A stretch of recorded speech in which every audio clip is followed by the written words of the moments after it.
This is our webinar series that is coming to you from the Eye Foundation called Sight and Sound Bites. This bi-weekly webinar series, which started in April of 2020, highlights the research at the University of Pittsburgh School of Medicine. Today's topic is towards personalized care for head and neck cancer, current state and future directions. I'm Lawton Snyder, the CEO of the Eye Foundation. The Eye Foundation supports research to advance care for vision, hearing, balance, voice, and cancers of the head and neck at the two world-renowned departments of ophthalmology and otolaryngology at the University of Pittsburgh. The funds we provide from the Eye Foundation to support research are only made possible because of philanthropic support. Some housekeeping rules. This is a Zoom product, so you'll recognize all the features that you get whenever you're on Zoom with your family or for work, but we do not have chat enabled. So when you try to chat, you won't be able to use that, but we do like you to ask questions. So there's a Q&A function at the bottom of your screen, and you can click on that to ask a question. You can ask the questions at any time. We will hold questions until the end, and I'll read those for Dr. Davari. Refrain from asking personal health questions if they wouldn't apply to everybody in the group who'd be able to. We may get back to you on those, but we may not read them. You'll receive a survey tomorrow. In that survey, we appreciate you filling out and sending back to us. We do use those to help us plan future events. And we will add people to our mailing list for future webinars. So look forward to that as well. So to introduce today's speaker is our chairman of otolaryngology, Dr. Jonas Johnson, Distinguished Service Professor and Chairman of the Department of Otolaryngology and the Eugene N. Myers Endowed Chair, University of Pittsburgh School of Medicine. Dr. Johnson, great to see you, and thank you for introducing today's program. So good afternoon, everyone, and welcome to our program. I'm delighted that you were able to come and join us today. So this is a very special program, which is actually underwritten in part by the Marian Mosaites family in their fund for personalized medicine in head and neck oncology. So Dr. Davari is a member of our faculty. He is the medical director for our Collaborative for Research, Educational, and Technical Enhancement in Surgery. He's the chief of robotic surgery for UPMC, and he's a funded investigator. So Dr. Davari will take the floor now and walk you through personalized medicine, what it means, and where it could go. I think this is pretty exciting. Thank you, Dr. Johnson, and thanks to everyone for taking the time to be here. I look forward to sort of taking you through this topic, which is near and dear to my heart. And so let's start by talking about head and neck cancer. So head and neck cancer, and some of you may have seen some of these slides in the past, so I apologize if there's a bit of redundancy, but head and neck cancer is a disease that afflicts people throughout the world. It is one of the leading causes of death in the world. It is not as common in the US as it is in some of the other countries in the world, partly because we have a better control over the exposure agents that cause head and neck cancer, such as tobacco and alcohol. This is the most common. In the US, we think that there are about 50,000 new cases a year, although this number seems to be increasing. And most of these tumors are derived from the tissues that line the head and neck region, the inside of the mouth, the nose, the throat, etc. We also know that head and neck cancer is not one disease. It's a disparate disease. And there are a couple of different types of head and neck cancer which have come to light recently, and I'll talk to you about those, and we'll share some information about that. But really, it is a disease that's most commonly associated with tobacco and alcohol use, as you can see here. So what about this thing that everybody's talking about, personalized medicine? What does that mean? What is it? So the definition of personalized medicine, as is commonly accepted in the vernacular now, is this is a method of tailoring the treatment to the individual characteristics of a patient. So in the context of cancer, there's great opportunity for us to tailor and define the treatments for these patients. because as the field of medicine evolves, we now know that cancer is not just one disease, it's not just one entity. There are lots of different kinds of cancer. In the old days, we just would say, well, somebody's got cancer.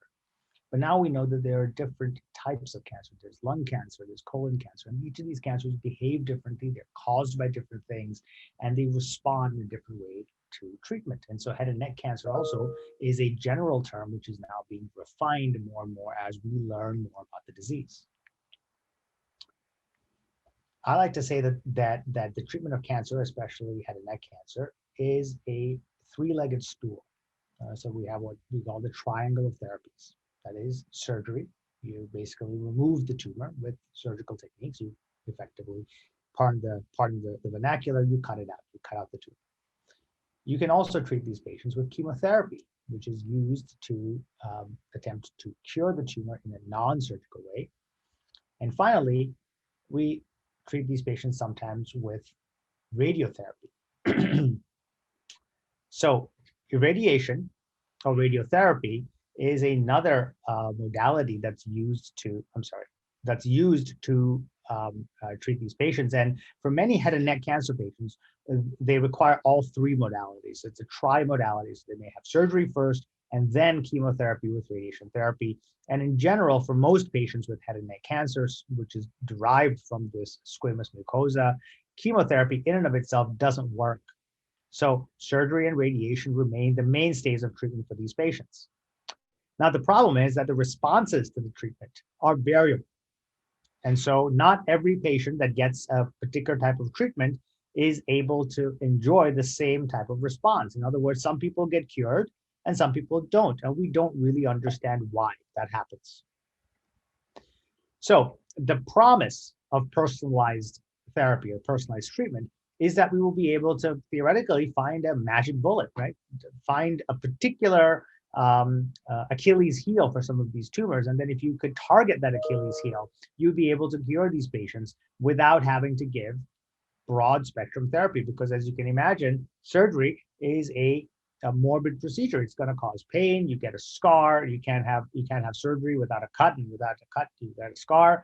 And so we would love to find ways to treat people in a less invasive way and in a more targeted fashion. And so this is the promise of targeted therapies and the potential to find what we call the magic bullet.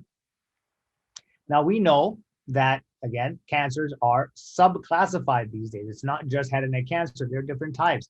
And in fact, one of the main distinctions that we have is the breakdown between tumors that are caused by smoking and drinking, carcinogen-induced tumors, and those tumors that are associated with exposure to the human papillomavirus. I know you guys have probably heard of this in the lay press, and we'll talk a little bit about that here as well.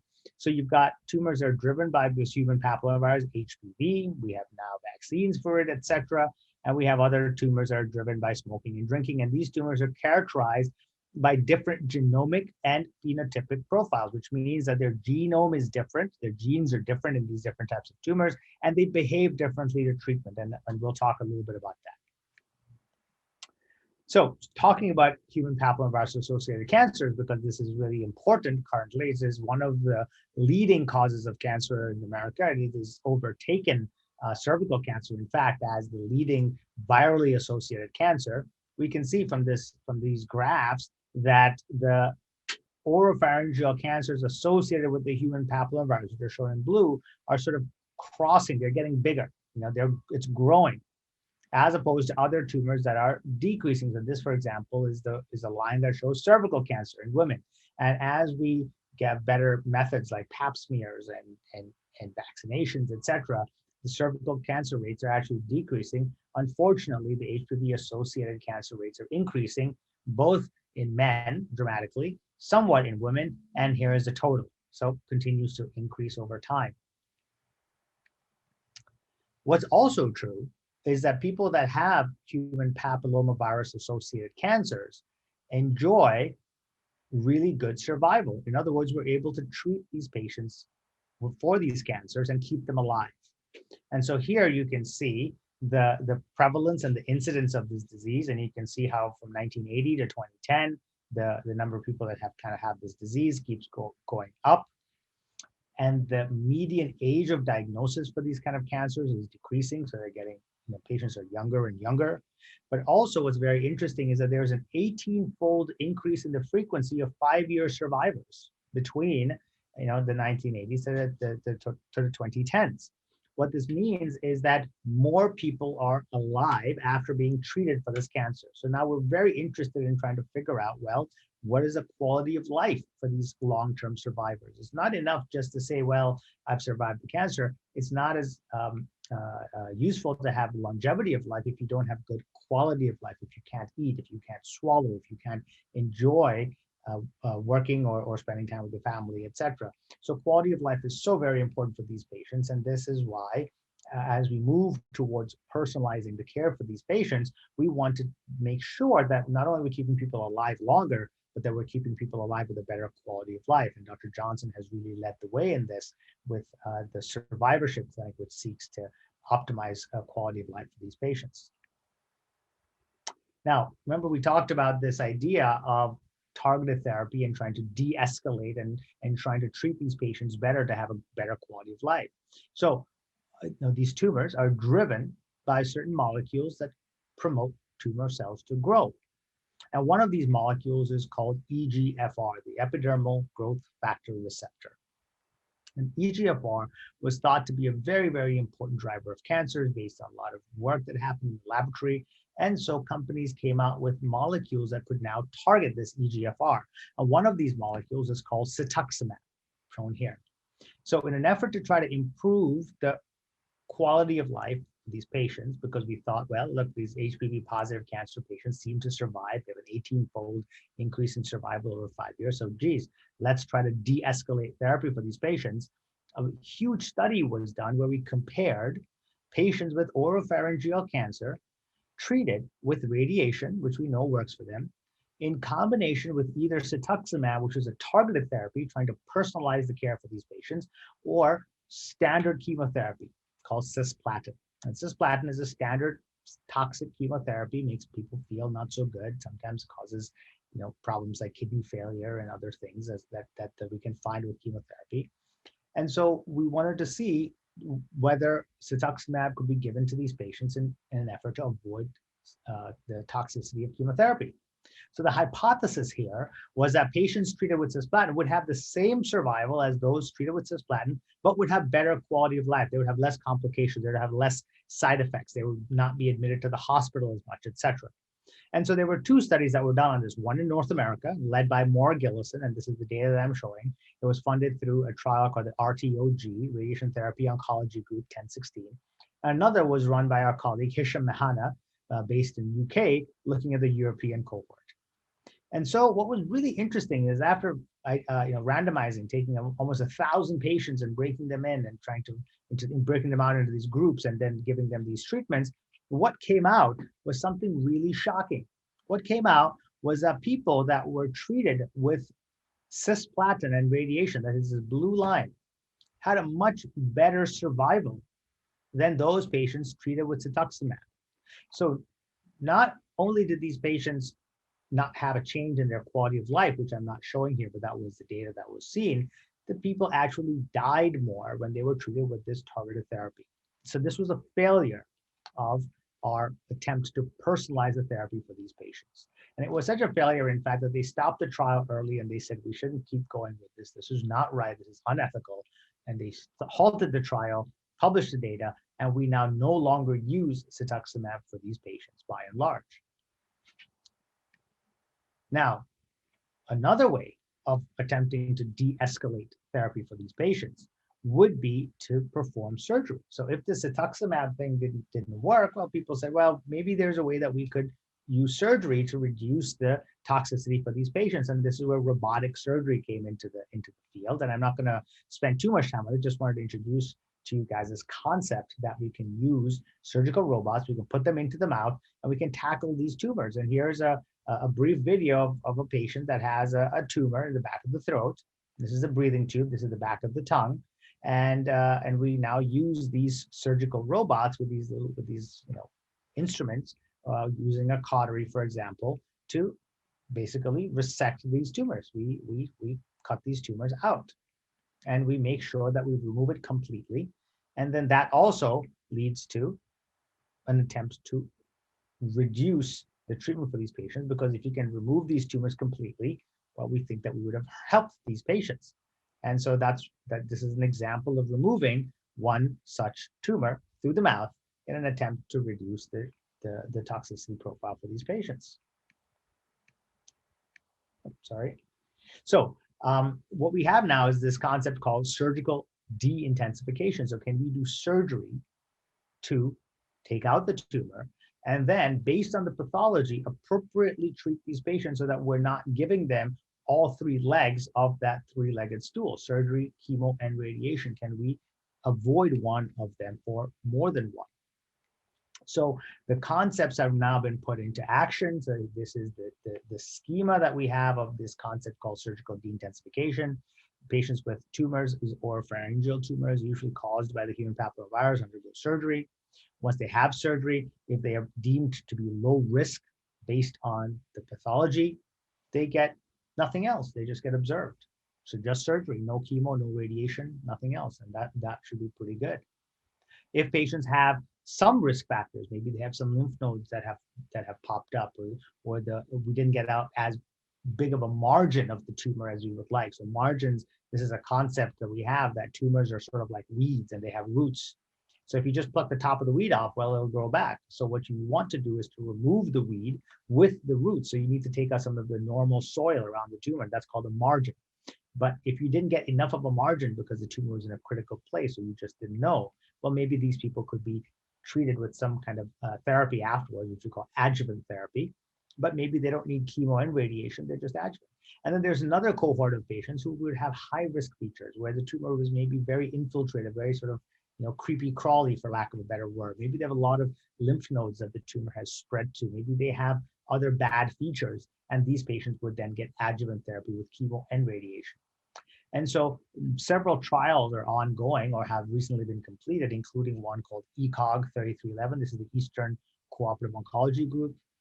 That's one of the group like the RTOG I just spoke about, that allows us to do large trials. I'll show you that some of that data.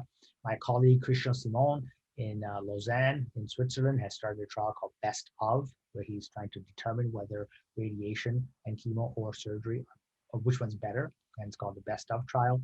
Another one called Pathos, which is led by my colleague Terry Jones, who's in Liverpool, UK, which seeks to, again, do surgery and then stratify patients and de-escalate therapy for these patients in appropriate fashion. And so this is the results of this trial ECOG 3311 that was run out of the University of Pittsburgh. Bob Ferris, our cancer center director, is the first author, and this is some data that was presented at the American Society of Clinical Oncology last year, where we showed the initial data on this. This paper has currently been written up and is currently awaiting publication.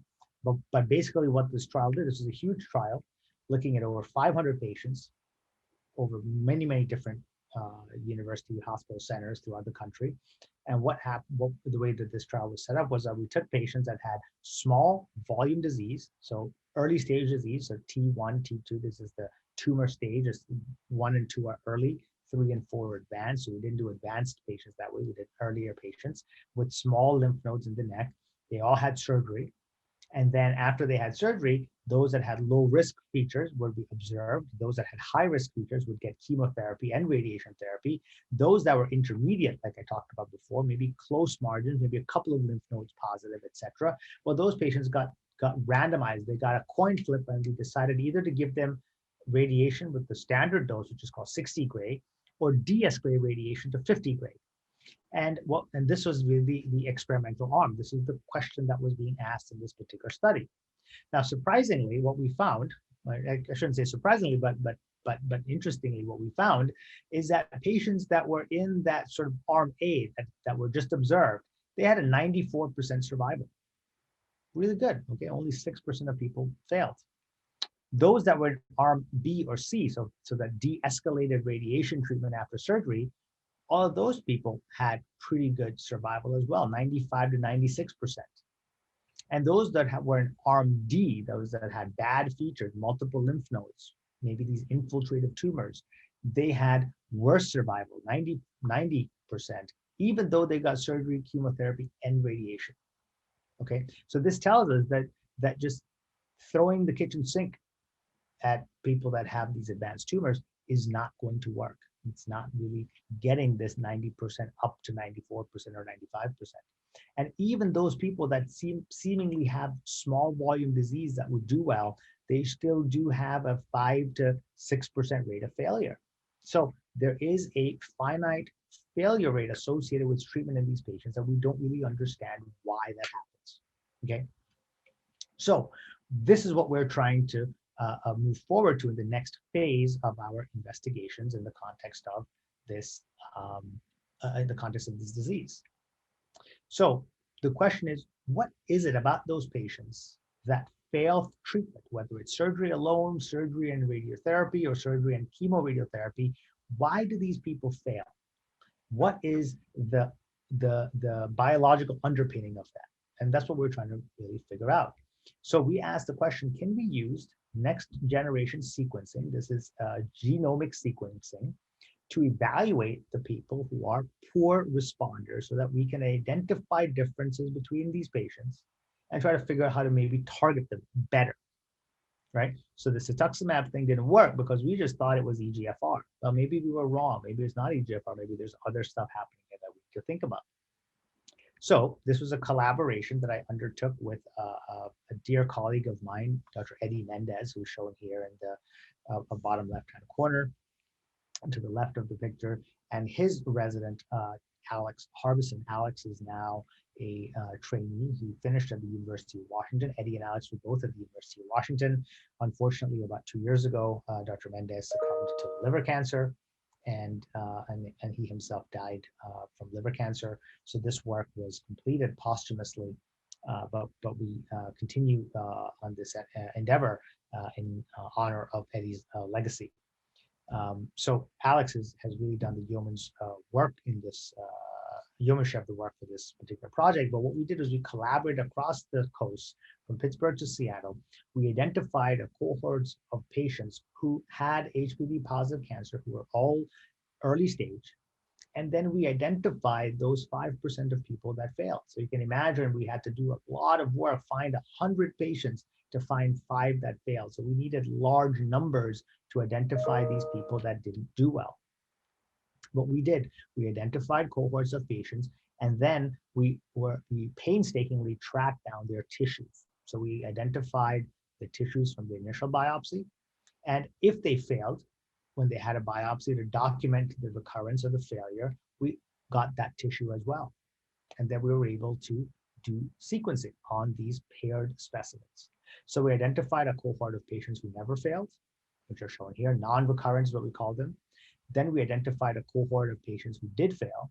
We had 15 at Pitt and 4 at University of Washington, and this is really biased, not because we have more failures here, but because we have a very, very robust database that has been supported through funds from the H&N Foundation at the H&N Cancer Center that has tracked patients all the way back from the mid-80s. So we have 30 plus years of data on these patients. We have a huge database, one of the biggest in the country, which allows us now to identify patients to ask these very interesting questions. And then we found the primary tumor, what we call the index tumor, and the recurrent tumor, and then we subjected these to sequencing. And the first thing we did was we sequenced the DNA. So DNA, as you guys might recall, is the linchpin of the genome. So this is the stuff that we get from our mom and dad, and this is the genomic material that is present and forms the core of our genomic programs. So the DNA can be sequenced much more easily than RNA, which is the product of DNA. So DNA gets transcribed into RNA, then RNA gets converted to proteins. So proteins actually do the work, but the DNA is the code that provides the blueprints to make the proteins. Now, DNA is also more stable. So some of these patients with older tumors had, we needed to use the DNA first to make sure that the technique validated and that it was working. So that's what we did. We found these non-recurrent and recurrent tumors. We did the sequencing on them. And interestingly, what we found was that when we looked at the mutations within these tumors, there were certain sets of genes that seemed to be uniquely mutated only in the patients that recur, but not in the patients that didn't. So we looked at the patients, again, that the HPV related that did not recur, those that did recur. We did a comparison to a larger data set from the National Cancer Institute called the TCGA, the Cancer Genome Atlas. And by comparing our cohort of patients with patients that were already sequenced, we did some really fancy statistical analyses to see where what genes are really important or what kind of pathways are being dysregulated, because we now know from the EGFR story that it's very unlikely for there to be one single molecule that drives cancer. If you block that one molecule, you're going to cure it. That's what we want. We'd love to have that, but that's probably not the way this cookie is going to crumble. So we know that we need to look at multiple pathways to see which genes are fitting into pathways so that we can target those pathways. Interestingly, what we found was that tumors that recurred behave more like HPV unrelated cancers. They behave more like smoking related cancers, even though these patients may not be smokers. That means that these tumors are mutating, the DNA is changing, and with these mutations, they're acquiring a phenotype, a condition that makes them seem more like HPV negative cancer. And that's really what this graph here is showing us. So this is, HPV unrelated. So this is more like an HPV unrelated, less like that. The parameters that did not recur are here, and the ones that did recur tend to move towards that HPV related or HPV unrelated state. So more like the smoking related state. So we found that quite interesting, and we could make these sort of calculations based on a whole exome sequencing. So we sequenced all the genes that we could find in the human genome, and then we did large data crunching to be able to get to this. And this required some significant collaboration between us and the Fred Hutch Cancer Center in Seattle and others. Now, what we also realized is that when we kind of look now at these HPV negative versus HPV positive tumors, and we tried to figure out what pathways really specifically mutated, are any of these actionable, we found that, lo and behold, none of them really jumped out as being an actionable or targetable pathway. There was no single pathway that we could say, well, if we give this drug, we can make this work based on the DNA. And that's really what we're finding here. So although this is a landscape, although we were able to see what the DNA mutation profile kind of looked like, we were not able to say, well, aha, we have a smoking gun that we can pinpoint. So what we then did was we moved to the next phase, which is called RNA. So DNA gets converted to RNA to try to figure out, well, if these genes get transcribed into proteins, can we find some additional piece of information that we could now use to target? And this is some work, again, that's currently in review. We hope that will be published very soon. Again, graciously supported by the Mercedes Fund and philanthropy from the INEA Foundation. So now what we did is we identified a bigger cohort of HPV-related tumors, and we looked at the primary and the recurrence, and then we did this RNA sequencing on them. And when we did that, interestingly, we found a gene signature that came out called NRF2, or the nuclear respiratory factor 2. So this is a gene that's associated with metabolism. So this gene regulates how tumors make ATP, which is one of the fundamental molecules that gives cells energy. Okay, so the tumors that are recurrent seem to have a much higher signature of this NRF2. And in fact, when we went back to the TCGA, the cancer genome data, we looked at human patients who had high levels of NRF2 versus those that had basal levels. You can see that these patients survive less. So this is called the Kaplan-Meier survival curve. So every time somebody dies, there's a little step off, unfortunately. So what we can see here is that this is a curve that shows that high NRF2 patients die more quickly than those that have low NRF2. So this really made us think, aha, there might be something interesting here. We should look into this, but we can't just use this phenomenologic data and say this is therefore worthwhile and we should spend a lot of time and effort on this, because that's exactly what we did with that cetuximab EGFR story. We had a little bit of information. Everybody was so excited to try to treat patients better. We jumped into treating thousands of patients without appropriate data. And that's why we had this bad outcome, which we did not expect, and we never want to have that. So here we took a step back and we said, well, how about we take tumor cells and we manipulate this NRF2 gene. So we took HPV positive tumor cells, which we grow in the lab in a petri dish. We forced NRF2 to be overexpressed in these tumors, and then we put them into mice. And these mice then grow tumors. And you can see here that control tumors cells do make tumors, but they're small. But when we overexpress this NRF2, you can see how much bigger these tumors are. They grow a lot more. And so this tells us that actually NRF2 is doing something, and it's not sort of a bystander effect. It's not just a artifact of the statistics. It's a real phenomenon. And then, interestingly, we identified a new drug. This is a drug called IACS. It just as a number because it's not yet quite ready for prime time, although this drug has been used in a couple of really early phase clinical trials.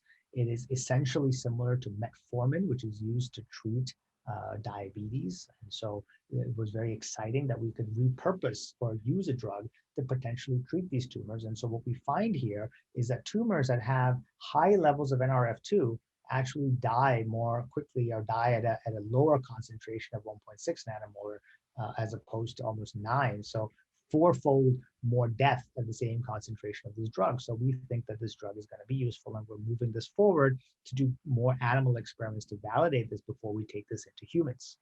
So that's very exciting. And so this tells us that in the near future, we may be able to sequence patients with this HPV positive disease, look not just at a particular gene, but at the whole system program of NRF2 mediated signaling or mediated pathways, and then hopefully treat these patients in a more definitive way. Now, just to be very, very frank about it, I don't think this is going to cure cancer.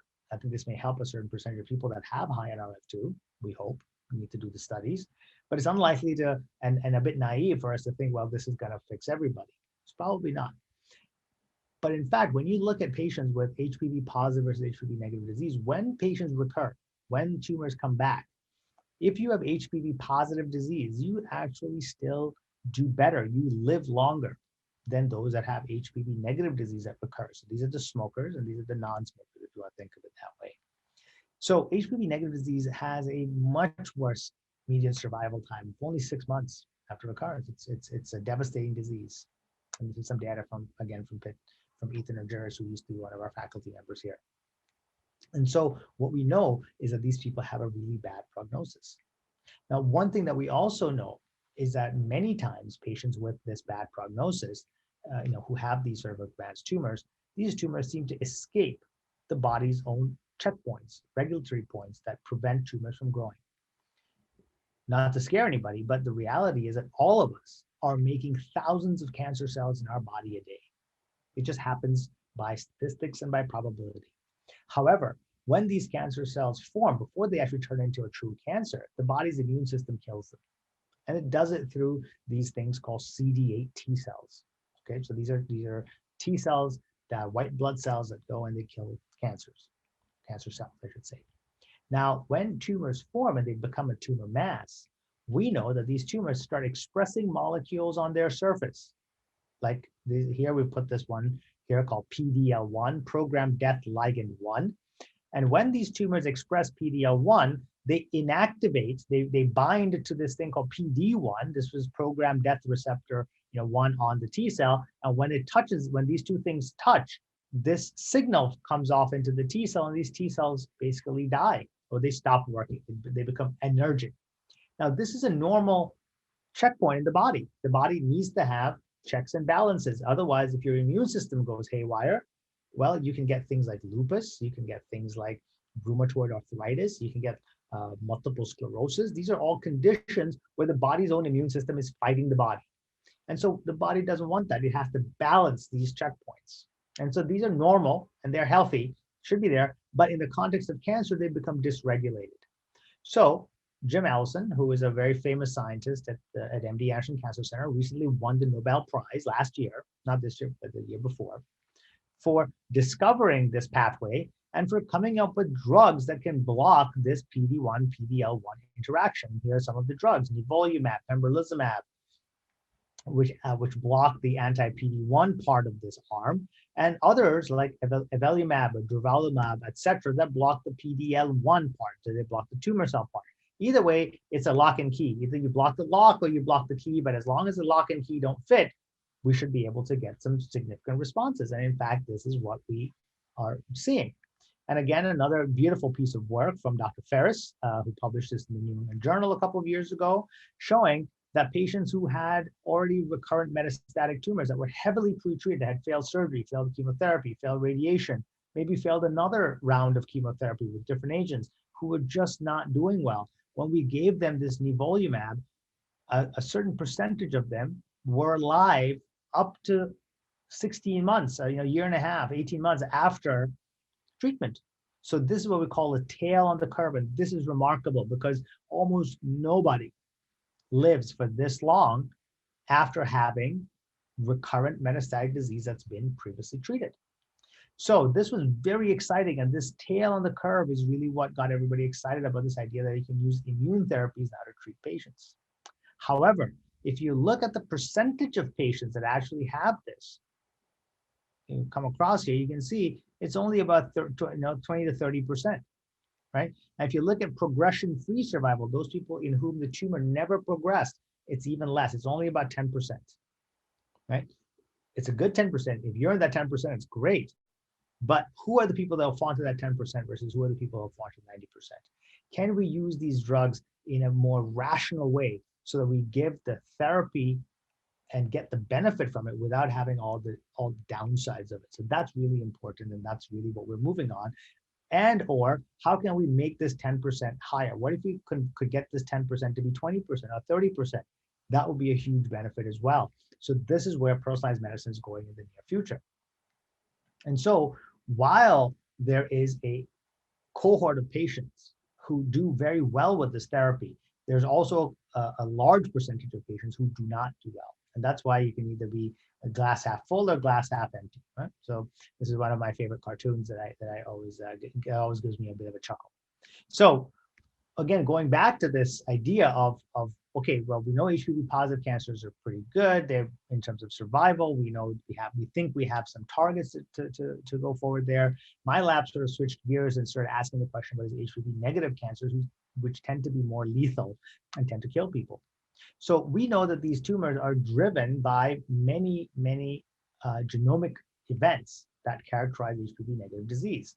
And one of this is what we call amplification. So a little bit of DNA gets repeated over and over and over again. And when this bit of DNA gets repeated multiple times, the genes in that DNA get expressed at high levels. And we think that these overexpressing genes are bad actors and therefore contribute to cancer.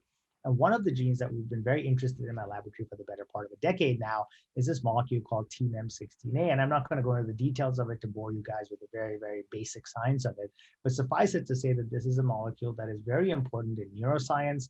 It's very important in lung physiology. This is also the molecule that prevents multiple sperm from fertilizing a single ovum, a single egg. There's a reason why when one sperm enters the egg to initiate life, to initiate the creation of what we call a zygote, the other sperm in that area can't get in again, so that the genomic material isn't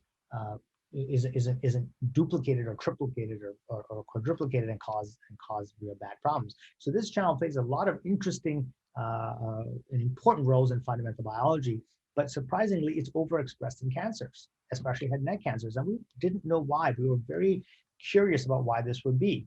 And so at that time in my lab, it was sort of like, who do you want to be, the guy in the boat or the guy in this strand on the island, right? We had this interesting target. We found this thing that seemed very cool, but we didn't really know what it was all about. And so we started looking more and more into the biology of what this channel does. And it turns out that this channel is very important for regulating an organelle in the cell called the lysosome. And lysosomes are basically the trash men of the cell. So what lysosomes do a lot of things. One of the things that they do is that they eat dead proteins in the cell through a process called autophagy. Imagine auto, self, phagy, to eat. So it eats itself. They also regulate how these little peptides, these little bits of proteins that get chewed up, get pushed out of the cell. They're the garbage men. They clean things out of the cell. And in doing this, what we call exocytosis, pushing these molecules out of the cell, they also regulate how different molecules get to the membrane of a cell and get back out. Kind of like the PD-L1 and PD-1 story, right? If you mess up the the pathways that allow molecules to get to the membrane, you may actually disrupt the function of those molecules and therefore disrupt the tumor cells also. So we've made some fundamental descriptions on this, and we did a lot of this work with one of my colleagues in the Department of Biological Sciences here at the School of Arts and Sciences, Dr. Kirill Kisilyov, who's a world's expert in lysosomal trafficking and lysosomal biogenesis. And so he and I kind of started collaborating, and what we found, interestingly, is that this molecule TMM16A, which is overexpressed in cancers, also drives the biology of the lysosome. I'm not going to go to the details of this, but suffice it to say that when you overexpress or knock out this molecule TMM16A, the amount of lysosomal function either goes up or goes down. This is a control. When we overexpress the TMM16A, there's more lysosomes, there's more function. This is, again, is control. And when we knock it out, you actually decrease the function. So very interesting stuff. And this is data that's currently also in review for publication at one of the top journals. Now, because I said that this lysosome regulates the trafficking of various proteins, we asked the question, well, what about the trafficking of one of these molecules like PD-L1? What if tumors that have high levels of this TMM16A somehow escape the immune system? Could this be a reason why these tumor cells overexpress this molecule? So we, again, went back to our gracious tissue bank, data that we've collected over decades of patient information, as well as samples obtained from their surgical specimens. These are, again, all funded through philanthropic efforts, because this is not the kind of stuff that external government funding sources want. These are resources, programmatic resources that you have to do good science, but the science is actually what's funded.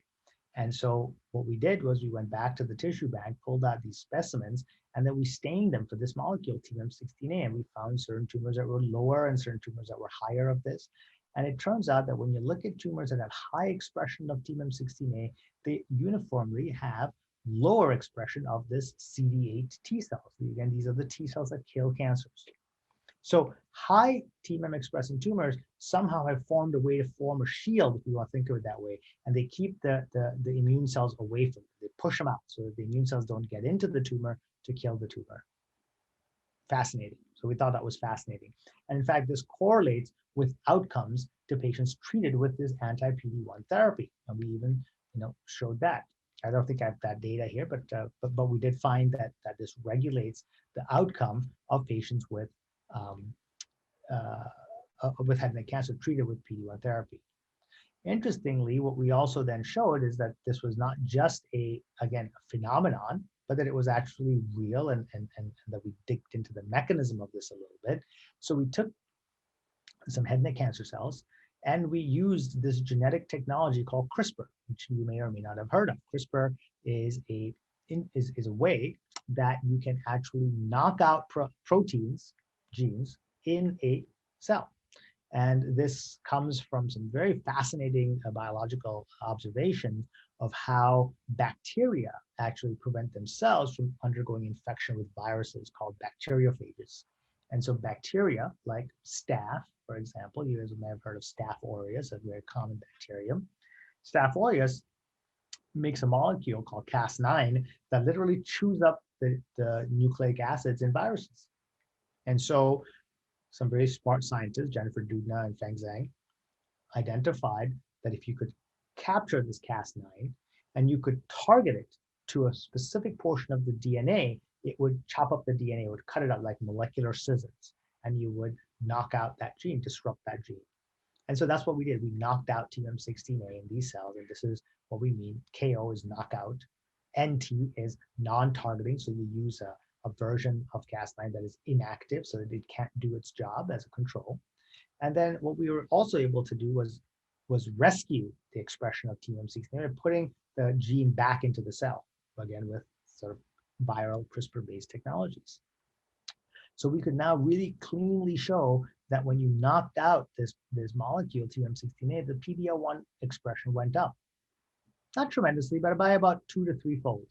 Here you can see 3. And when you have the rescue, it actually comes back down. Very interesting. And this is interferon gamma. Interferons are molecules that cause PD-L1 to go up. This is what we call a positive control, which proves that when you put interferon in, you get a dramatic increase in the PD-L1 expression as expected. So this tells us that our experiment is working. Now, it turns out that you can actually, regulate the lysosomal function with small drugs, with small molecules. Here's one called beflomycin. There's another one called MLSA1, and these came from various different labs throughout the country. So we collaborated and we got these drugs. And in fact, when we knock out or disrupt lysosomal function by treating cells with either beflomycin or MLSA1, you can see that there is an increase in the PD-L1 as expected. So this made sense to us. And in fact, you can activate the lysosomal function in these cells by using this other molecule called PIK5. And when you really disrupt that PIK5 that way, you actually see a decrease in PD-L1. So you can really show that you can manipulate these levels. So this is not just a artifactual phenomenon. This is we're actually doing this properly, and we can prove that there is some linkage between the lysosomal manipulations and PD-L1 expression. So you guys might be thinking, oh, this is all very interesting, but what does this mean and what does this have to do with patients? Well, it turns out there's another way to block the lysosome, something that's been in a lot in the lay press recently, and that's hydroxychloroquine. So hydroxychloroquine is a drug. The brand name for this now is called Plaquenil. It's used to treat patients with lupus and rheumatoid arthritis. And so these patients with rheumatoid arthritis, actually, if you treat them with Plaquenil, hydroxychloroquine, they get some relief. So we asked the question, if you inhibit the lysosome with hydroxychloroquine, by the way, it's also used for malaria prophylaxis and to treat malaria, then can you actually increase the PD-L1 on these cells? And in fact, we saw that we could. Inhibiting the lysosome increased PD-L1. And very interestingly, there we go. When we treat mice that bear tumors, these are tumors that are syngeneic. These are mice that have tumors derived from the same strain of mice. So therefore, these are good models to study the immune system. And if you just treat these mice just give them tumors and don't do anything, treat them with sort of salt water, you can see that this is the blue line, saline placebo control. The mice, pretty much all of them die at about 40 days after you implant them with tumors. However, if you treat these mice with PD-1, which is the antibody that targets that PD-1 molecule, then you can see that they enjoy a prolongation of survival. And in fact, this increase in survival is not dissimilar to the treatment with chloroquine itself. Okay, so there's some improvement by about 10 days here. However, if you give these two in combination, that's what this purple line is, combo, chloroquine with anti-PD-1 antibody, there's a tremendous improvement in survival. In fact, the response rate doubles or triples. So this was very exciting to us because this tells us that we may now be able to use hydroxychloroquine in patients. And in fact, our data was replicated recently in melanoma, a different disease site by a group at Penn. Ravi Amarvati is a colleague of mine who's been studying this for a while. And so he's been able to replicate this data at Penn. And so this tells us that this is not a fluke phenomenon or something that only happens in one tumor type, but this is probably real and important, and we're going to move this forward. And so what we have on the docket in the very near future is to treat patients with hydroxychloroquine with one of these anti-PD-1 drugs, and then perform a biopsy, before and on treatment to see what the biology is of changes and see whether or not these patients will actually respond to therapy. And if you remember before, I told you that only a small group of patients actually respond to this anti-PD-1 therapy. Well, it turns out that one of the ways that we stratify these patients is to look at their PD-L1 expression levels. And the hypothesis is that those that have high PD-L1 expression at baseline, well, they'll respond well to the drug. It's logical. Those that have zero expression probably won't respond. Again, logical. But what about those people that are in between?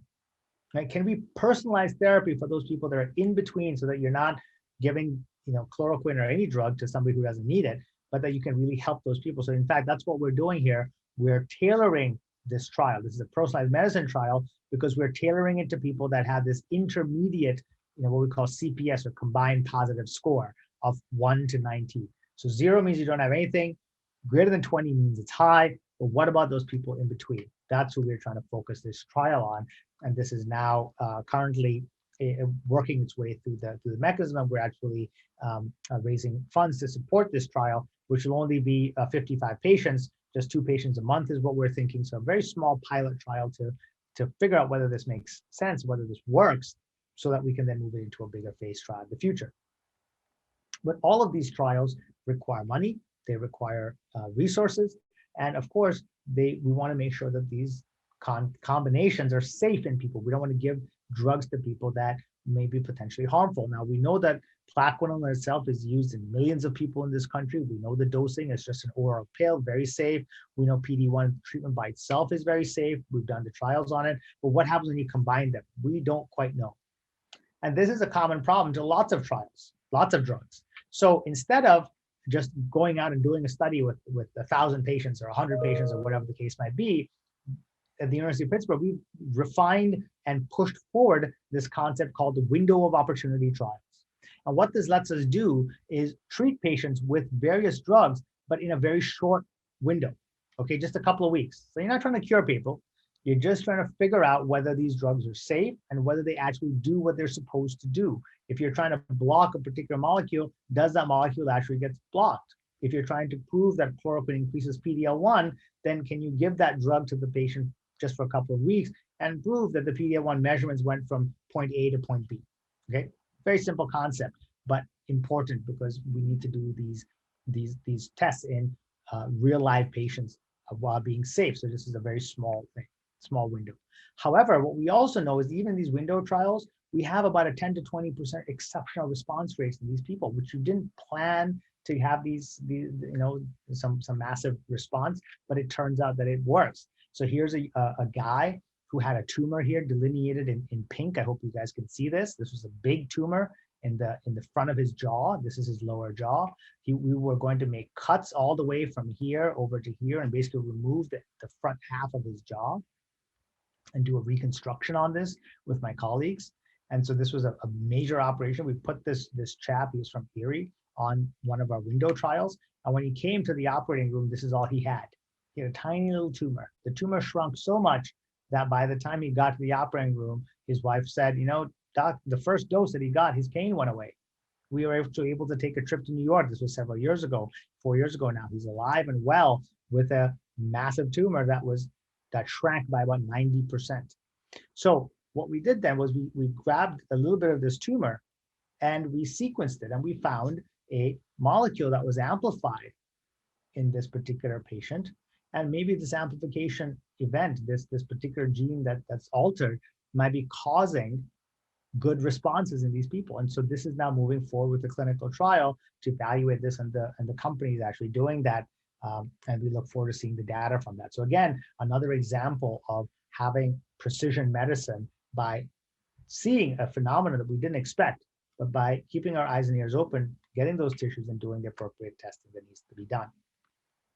So with that, I'm gonna end. I of course, a lot of this work was done by the people in my laboratory, many of whom were supported very, very generously by philanthropic funds and collaborations with many of my colleagues, both here at Harvard, at University of Washington, University of Texas, all over the place. So a wonderful group of collaborators and colleagues, and in fact, the people in my lab currently, who I need to acknowledge are Avni Diaz, Sylvia Cruz Rangel, who's a wonderful postdoc who joined us from Mexico, Anastasia Jacko, who's a local Pittsburgher, who's a recent graduate of the University of Pittsburgh, and Niall Khan, who is one of our trainees in otolaryngology, who took a year off in the laboratory to be able to do some of this very exciting work. So I will stop there. And of course, none of this would be possible without my family. So these are my 2 girls, and they're very excited to see the robot. And so the future generation is, I think, where this is headed. So I thank you all for your attention, and I'm happy to answer any questions that you might have. Okay, thank you, Uma. I do see we have some questions. Maybe stop sharing so we can have a little bigger presence on the screen. There we go. Nice presentation, Uma. It's a very complex conversation to have, and I think you simplified it as best as it can be done.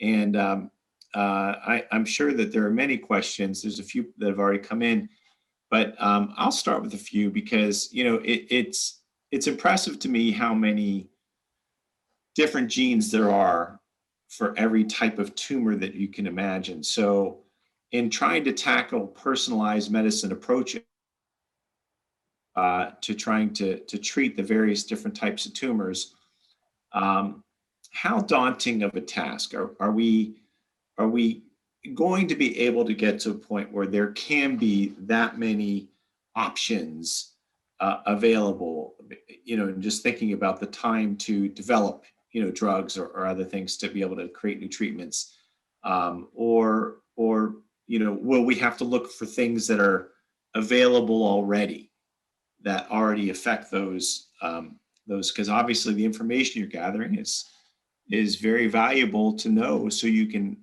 look for options, but will we find those options, I guess is my question. Yeah, I think it's a fantastic question, Lonnie, and I think that there are a couple of ways of tackling this. I don't think there's a right or wrong answer. I'll give you my answer.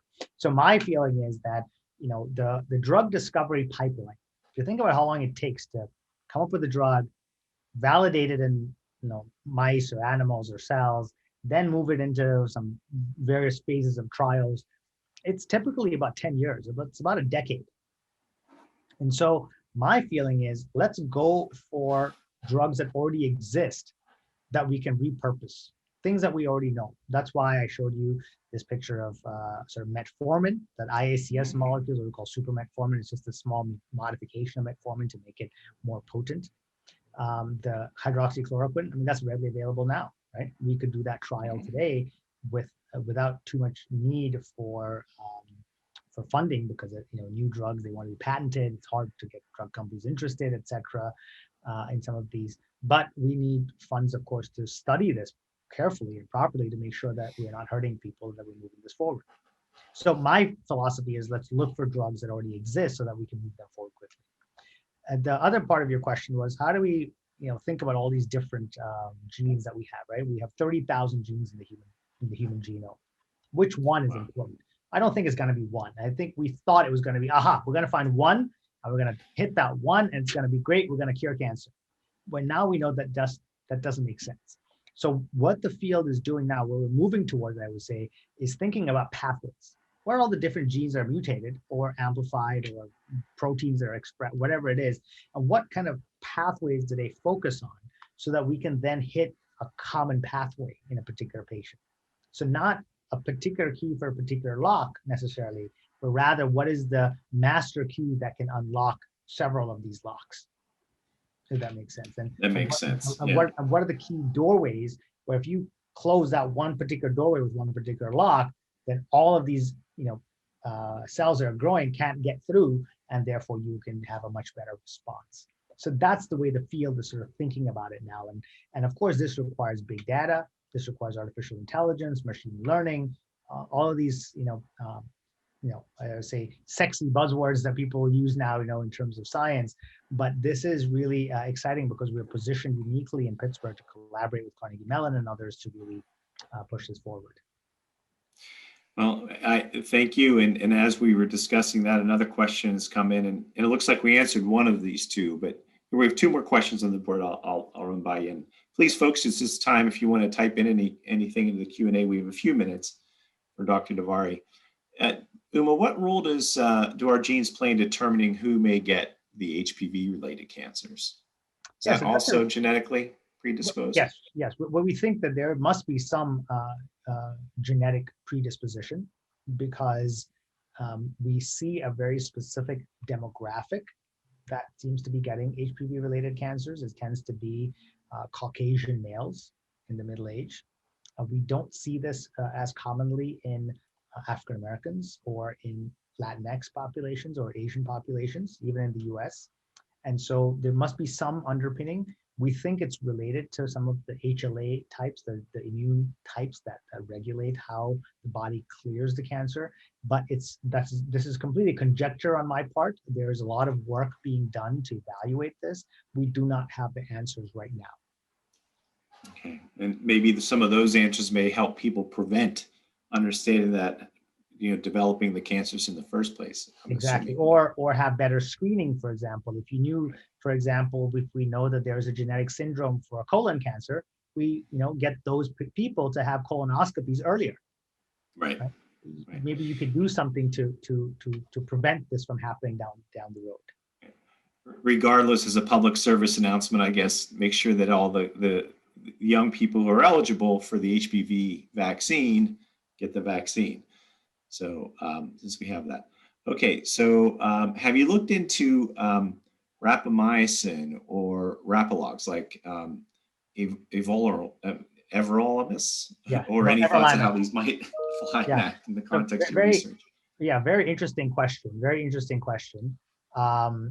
I think that this idea of TOR. So TOR is another molecule stream that metformin is thought to work on, and the TOR pathway is regulated by these molecules like everolimus or tacrolimus. In fact, it's also used in kidney transplants. It reduces the immune system so that we can use that. It's called FK506, and so that's a whole different sort of way down. But my colleague Silvio Gutkin, who was at the NIH and now is at UCSD, has actually done a trial with everolimus and tacrolimus in these patients, and there does seem to be some benefit. Again, we don't know who benefits from that.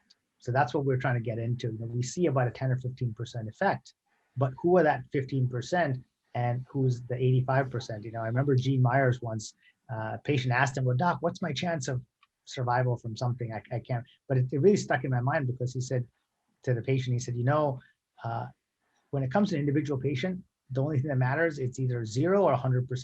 I've never seen somebody be 50% alive. So having 50% effect it's an interesting concept, but we use it to gauge how therapy should be used and a sort of doctor talk. But when it comes to actually an individual patient, that's really what I would like to highlight in this personalized medicine issue, is how do we classify who will really benefit from a particular drug? Right. So yes, everolimus, tacrolimus do have activity. There are trials to evaluate this, but we don't know the details just yet. Okay. Is there any work on personalized approaches to head and neck adenocarcinomas? Yeah, so adenocarcinomas of the head and neck, these are tumors that derive from glands, usually from the salivary glands. These are the parotid or minor salivary glands to the mouth. They're a very, very difficult disease to treat. They're very rare. So while, yes, there is work on personalized medicine for this, we are collaborating with the National Cancer Institute on some of these what we consider rare tumors. And in fact, I sit on the rare tumor task force for the NCI. So there are people that are interested in this, but because these tumors are so rare, the progress on them has not been as rapid as we would like it to be. And this is especially where I encourage patients who may be survivors of this to get active, to help us lobby our congressmen and senators, et cetera, and contribute to philanthropic agencies that would seek to promote this work, because this is the kind of work that needs external funding to make it go forward. Okay. Another interesting question, do tumors react the same way in families? So if information we utilize from one family member's treatment to help another? Very good question. In head and neck squamous cell carcinoma, we don't think that there is a genetic predisposition. And so that's kind of what I think that question is getting at. There are some specific subtypes, however, of head and neck cancers that form in patients that have, for example, Fanconi's anemia, which is a hereditary and truly genetic disease. And that Fanconi's anemia prevents DNA repair from happening well. And so any damage that happens to these tumors, to these tumor cells or regular cells, they turn into cancer. And that's a huge area of interest in my laboratory. In 1 hour, I chose to focus on just a couple of points. But the short answer is, for most what we call sporadic tumors, no. The family history or family genomic status doesn't particularly portend prognosis or outcome. However, if you have a hereditary tumor, then yes, it can make a difference. One last, and then we'll wrap things up. Do patients who've been taking metformin for diabetes have a lower level of OP cancers? That's an excellent question. We're actually trying to study that right now. We would like to get access to some large databases in the country to see who has metformin and to try to figure this out. The problem is that because, well, it's not a problem, it's just the fact of the American healthcare system. In some of the socialized medicine countries, they basically keep a registry of every patient that's ever been in the national health system in UK, for example. So you can ask these sort of longitudinal questions. Who got treated, started on metformin, at what time, and when did they get cancer, if at all, or did they not get cancer? It's a bit harder for us to do in the US, but we're trying to do this within the UPMC system because we have information on who was on metformin and when it started, et cetera. Because we also need to be careful of the temporal association, right? It doesn't help us to have somebody get head and neck cancer, 2019 and start metformin in 2020.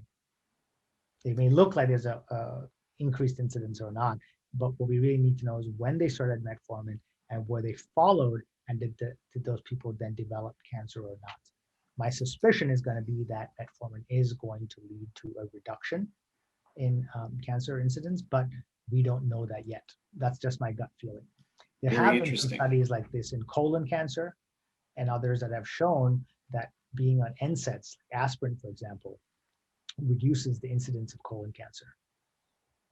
Interesting, very interesting. This is it's really a fascinating topic, and one in which I think we're very proud to be part of and support, because what ultimately we are always trying to do is to improve pathways to care and make care, one, more effective, but also less harmful to patients. And I think that that's exactly what ultimately are the goals when we talk about personalized medicine. And I know it's certainly what you work very hard on from everything you do in minimally invasive surgery, as well as in trying to do your research to develop new treatments.